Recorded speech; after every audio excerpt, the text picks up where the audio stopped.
اور پی P L کو بتا رہے ہیں کہ ہمارے اس لائن کو ہاتھ نہ لگائے. لائن کو کاٹنے کی کوشش کیا تو پورا بچے عورتیں چھوٹے بڑے سڑک پہ آئیں گے. پانی کے بغیر شہریں برباد ہو جاتے ہیں. ہمارا انتظامیہ سے اپیل ہے برائے مہربانی کر کے پانی اور گیس اور بجلی ان کا جو نا بندوبست کرے. صرف تقریریں کرتے ہیں کہ جی یہ ترقیاتی کام ہو رہا ہے. بابا ہو تو رہا ہے, وہ کدھر ہے؟ ترقیاتی کام ہو رہا ہے, ہم تو پیاس سے مر رہے ہیں. اس حوالے سے آپ نے وزیر انتظامیہ سے بات کیا, میں نے درخواست دے دیا منیجر کو, چیف انجینئر کو کہ بابا اس لائن کو نہ کاٹے. سب کو دے دیا کہ بابا آپ اس لائن کو کاٹیں گے تو پہلے لوگوں کا کنیکشن بچا کے اسٹارٹ کر کے لوگوں کو پانی چالو کر کے دکھا دیں کہ واقعی پانی ہے, پھر آپ بلا شک کاٹیں. مگر کہتے ہیں نہیں پانی دینا میرا کام. ان کا ڈھونگ اور سیاست ہے. سن 52 سے لائن کو نہیں اکھاڑا, ابھی اکھاڑ رہا ہے. ان کو ہم لوگوں کو جو پانی نہیں دینے کا ارادہ ہے, ہم لوگ اس لیے عوام روڈ پہ آ گئے.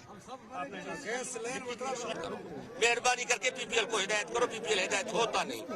آپ لوگ یہ دعویٰ بھی کر رہے ہیں کہ بازار بند ہو جاتے ہیں اثر نماز کے بعد, بازار کو بند کریں.